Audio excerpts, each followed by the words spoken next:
여러분들은 쇼핑 중독을 느껴보신 적이 있으신가요? 아니요.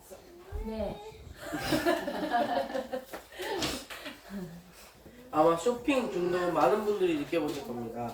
엄마들은 옷이나 청소 도구, 집안 살림에 필요한 것들이거나 아니면 다른 취미 용품이겠죠?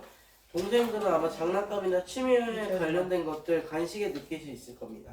이러한 쇼핑 중독에 대해서 알아보도록 하겠습니다. 자꾸 물건을 사는 것을 우리는 쇼핑 중독이라고 얘기합니다. 쇼핑 중독인 사람들은 이번에는 이것만 사야지라고 결심을 하고 쇼핑을 시작하면 처음에 이것만 사고 자제하겠다는 결심이 무너지고 맙니다. 이 사람들은 사고 싶은 마음이 드는 것과 동시에 사서는 안 된다는 생각 사이에서 갈등을 겪게 됩니다. 결국 이러한 이유 때문에 필요하다는 생각, 즉 자기 합리화를 하게 되면 물건을 결국 사게 되고 맙니다. 물건을 사면 쇼핑 중독인 사람들은 일시적으로 만족감과 쾌감을 느끼게 됩니다. 하지만 이 기분도 잠시뿐입니다. 쇼핑을 할 때에만 잠깐 만족감을 얻고는 나머지 시간에는 오히려 우울감, 긴장감 등을 느끼게 되는 경우도 많습니다.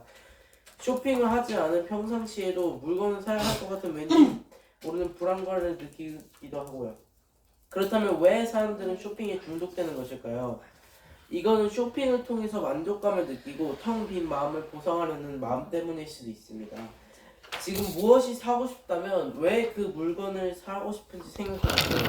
그리고 쇼핑이 아닌 다른 것을 통해 만족감을 느끼려고 노력해보세요. 어느 순간 물건을 사야만 한다는 생각에서 벗어날 수 있을 것입니다. 우리는 아무것도 사지 않고는 살 수가 없습니다. 살려면 음식을 사야 하고 옷도 사야 하고 당연히 많은 것들을 사야 합니다. 그런데 우리가 사는데 필요한 구매라는 것에 중독되지 않으려면 어떻게 해야 할까요? 제 사례를 말씀해 드리겠습니다. 이건 실제로 있었던 일인데요. 저와 제 동생은 친구가 멋있게 큐브를 돌리는 것을 보고 큐브에 빠져버렸습니다. 그래서 저희는 큐브를 샀습니다. 그런데 동생은 큐브 하나를 가지고 잘 노는데 저는 점점 더 모으고 싶어서 디자인이 다르거나 색깔이 다른 큐브를 모으기 시작했습니다. 점점 큐브를 모으다 보니 큐브가 5개가 되었는데요. 이처럼 큐브가 5개가 있는 건 당연히 쓸모가 없었습니다. 돌릴 때는 하나만 돌리니까요. 전 생각했습니다.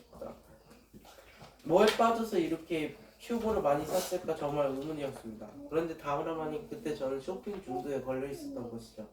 그 후 저는 물건을 살 때마다 고민하고 절제를 하려고 했습니다. 그때 절제를 하기 위해 제가 사용했던 방법을 알려드리겠습니다. 물론 절제라는 것은 의지가 가장 중요하지만 절제를 도와주는 많은 것들이 있습니다. 첫 번째, 취미를 찾거나 책을 읽거나 눈을 감아 명상을 하며 시간을 보내면 그러면 침착함을 유지하며 절제를 할 수 있게 됩니다. 그리고 두 번째, 무엇을 살 때 고민하고 사보세요. 갖고 싶은 걸 막 사지 말고 이게 정말 필요한 건지 가성비는 좋은지 고민하고 사보세요. 이렇게 하면 절제하는 데 도움이 될 것입니다. 그래서 솔직히 말하면 답은 절제인데요. 사람은 자연스럽게 무언가를 계속 사다 보면 소비에 무뎌지게 되고 결국 쇼핑 중독에 걸릴 수밖에 없으니 답은 절제하는 것입니다. 이렇게 오늘은 쇼핑 중독에 대해 알아봤는데요. 여러분들도 쇼핑 중독에 걸리지 않게 절제하는 연습을 해보세요. 절제는 쇼핑 중독뿐만 아니라 인생에 도움이 많이 되기 때문에 절제를 연습하는 건 아주 좋은 훈련인 것 같습니다. 지금까지 제 영상을 들어주셔서 감사합니다.